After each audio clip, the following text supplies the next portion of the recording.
السلام علیکم ورحمۃ اللہ وبرکاتہ. اے سبز گنبد والے منظور دعا کرنا جب وقت نظر آئے آقا دیدار کرنا. اے پردنشی دل کے پردوں میں رہا کرنا جب وقت نظر آئے آقا دیدار عطا کرنا. ایسا گنبد والے منظور دعا کرنا جب وقت نظر آئے آقا دیدار عطا کرنا. میں قبر اندھیری میں گھبراؤں گا جب تنہا امداد میری کرنے آ جا رسول اللہ امداد میری کرنے آ جانا رسول اللہ. روشن میری تربت کو اے نور خدا کرنا جب وقت نظر آئے آقا دیدار عطا کرنا. مجرم کو جہاں بڑھ گا میں شرم برم رکھنا رسوائی زمانہ دامن پہ چھپا دینا رسوائی زمانہ دوزخ سے بچا لینا. منظور دعا میری مقبول خدا کرنا جب وقت نظر آئے آقا دیدار عطا کرنا. امید ہے کہ آپ کو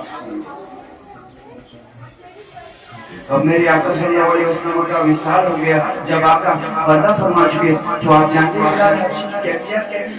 آج اسی واقعے پر اپنی گفتگو کروں گا. سیدنا بلال حبشی رضی اللہ تعالیٰ عنہ میرے آقا صلی اللہ علیہ وسلم کی جدائی کا جب مدینہ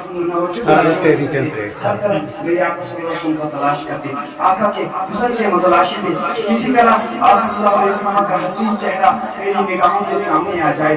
آپ صلی اللہ علیہ وسلم کے بارے میں دیگر صحابہ کرام علیہ رضوان سے بلال حبشی یہ سوال کیا کرتے کیا تم نے میرے محبوب کو کہیں دیکھا ہے, کیا تم نے میرے آقا کو کہیں دیکھا ہے. میرے آقا صلی اللہ علیہ وسلم پردہ فرما چکے ہیں, میرے آقا صلی اللہ علیہ وسلم اس دنیا سے جا چکے ہیں. اور سیدنا بلال حبشی رضی اللہ تعالیٰ عنہ آقا صلی اللہ علیہ وسلم کے بارے میں صحابہ سے پوچھ رہے ہیں بتاؤ میرا محبوب کہیں دیکھا ہے. اور پھر وہ وقت بھی آتا ہے جب بلال حبشی مدینہ المنورہ چھوڑ کر ملک شام کے شہر حلب میں چلے جاتے ہیں, کیونکہ بلال حبشی کو مدینہ المنورہ میں آقا کی یاد ستاتی, آقا کی یاد آتی بلال حبشی کو. بلال حبشی ملک شام کے شہر حلب میں چلے جاتے ہیں, 1 سال حلب میں گزارتے اور پھر ایک وقت ایسا آتا ہے قسمت انگڑائی دیکھنا ہے مدینے والے کا دیدار کرتے ہیں. آقا خواب میں آ کے بلال حبشی سے کہتے ہیں اے بلال میرے شہر کو کیوں چھوڑ دیا, کیا تجھے میری یاد نہیں آتی, کیا تم مجھ سے ملنا نہیں چاہتا, کیا تجھے مجھ سے ملنے کا جی نہیں کرتا. بلال حبشی رات کے وقت آنکھ کھلتی ہے, بے چین ہو جاتے ہیں. فوراً بلال حبشی اٹھتے ہیں, اونٹنی پر سوار ہو کے مدینہ المنورہ پہنچ جاتے ہیں. مدینہ المنورہ کی دو دیوار کو دیکھتے ہیں, آقا کو تلاش کر رہے بلال حبشی کی آنکھیں کہ آقا کہاں ہے. خواب میں آنکھیں آقا نے بلایا تھا کہ بلال آجا ملک شام کو چھوڑ کے حلب کو چھوڑ کے آقا آپ کی بارگاہ میں آیا ہوں, آپ پردے میں چھپے ہیں. یا رسول اللہ صلی اللہ علیہ وسلم کی اللہ دکھا دیجیے. اس کے بعد بلال حبشی آقا صلی اللہ علیہ وسلم کی اپنے اندر پر چلے جاتے اور اپنے اندر پر رو رو کے کہتے ہیں آقا غلام حاضر ہے. لبیک یا سیدی, لبیک یا رسول اللہ. آقا دیکھیے آپ کا غلام آ گیا, آپ کا عاشق آ گیا. آپ نے خواب میں آ کے ہمیں جان فرمائے بلال ان کے شام کو چھوڑ کے آجا, بلال حلب کو چھوڑ کے آجا. آقا آپ کی بات ہمیں آیا, آپ پردے میں چھپ گئے. اس کے فوراً بعد ایک کیفیت تاری ہوتی ہے, ایک ایسی وجدانی کیفیت تاری ہوتی ہے کہ بلال حبشی وہی رو کر بے ہوش ہو جاتے ہیں. اور تھوڑی دیر کے بعد صحابہ آتے ہیں, بلال حبشی کو اٹھا کر لے جا کے باہر لے جاتے ہیں. اور بلال حبشی جب آنکھ کھلتے ہیں تو اس وقت مدینہ المنورہ میں ہر طرف شور ہے, ہر طرف ایک ہی شور ہے. سنا ہے بلال حبشی لوٹ کے آ گئے ہیں, سنا ہے آقا کا غلام لوٹ کے آ گئے ہیں. اس میں تصور سے تحیر باندھے ان گلیوں کا. جب مدینے کے واسیوں نے بلال حبشی کو دیکھا تھا, بلال حبشی کی آذانیں سنی تھی, آقا کی موجودگی میں سنی تھی, اب ہر شخص آتا ہے مسجد نبوی شریف میں بلال حبشی کی زیارت کرتا ہے. بلال حبشی کی زیارت کرتا ہے. پھر صحابہ عرض کرتے ہیں ہے بلال ذرا اپنی آواز تو سنا دے. ہے بلال میرے بھائیوں, جب انسان کو کسی سے محبت ہو جاتی ہے, جب انسان کو کسی سے پیار ہو جاتا ہے, اگر وہ محبوب دنیا سے چلا جائے اس کے بات پر پیار آتا ہے. میں اپنا بتاؤں, میرے فادر کا انتقال ہو گیا. میرے فادر سے مجھے بہت محبت تھی, بہت لگاؤ تھا. آج بھی گھر میں اگر میرے دادا کی عمر کے بزرگ آتے ہیں, میں جب ان کی باتوں کو سنتا ہوں, جو فادر کے ساتھ گفتگو کیا کرتے تھے, وہ جو دادا کے ساتھ کلام کیا کرتے, میں جب ان باتوں کو سنتا ہوں تو وہ باتیں مجھے اچھی لگتی ہیں, کیونکہ وہ باتیں مجھے میرے دادا کی یاد دلاتی ہے. وہ لمحے یاد آتے ہیں, وہ گھڑیاں ساتھ آتی ہیں, وہ گھڑیاں یاد آتی ہے, وہ ساتیں یاد آتی ہے. بلال حبشی سے صحابہ کہتے ہیں بلال ذرا اپنی آواز کو سنا دے. بلال حبشی کہتے ہیں صحابہ مجھ کو معاف کر دو, میں آذان نہیں سنا پاؤں گا, کیونکہ میں جب آذان سناتا تھا تب اشہد ان محمد رسول اللہ صلی اللہ علیہ وسلم پڑھتا تھا, پہرائی وردوا میری نگاہوں کے سامنے ہوتا تھا. آج اگر آذان پڑھوں گا آقا کا چہرہ کیسے دیکھوں گا, یہ میرے لیے ناقابل برداشت ہے, میں برداشت نہیں کر پاؤں گا. صحابہ کہتے ہیں ایک ہی ترکیب ہے, ایک ہی طریقہ ہے. آج بلال کسی کی نہیں سنے گا, لیکن 2 شہزادے ایسے ہیں جن کے بارے میں آقا نے فرمایا جن نے ان سے محبت کی اس نے مجھ سے محبت کی. جو ان کا دشمن وہ میرا دشمن. وہ کون ہے؟ وہ نواسے جناب عربی کے, وہ آقا کے نواسے.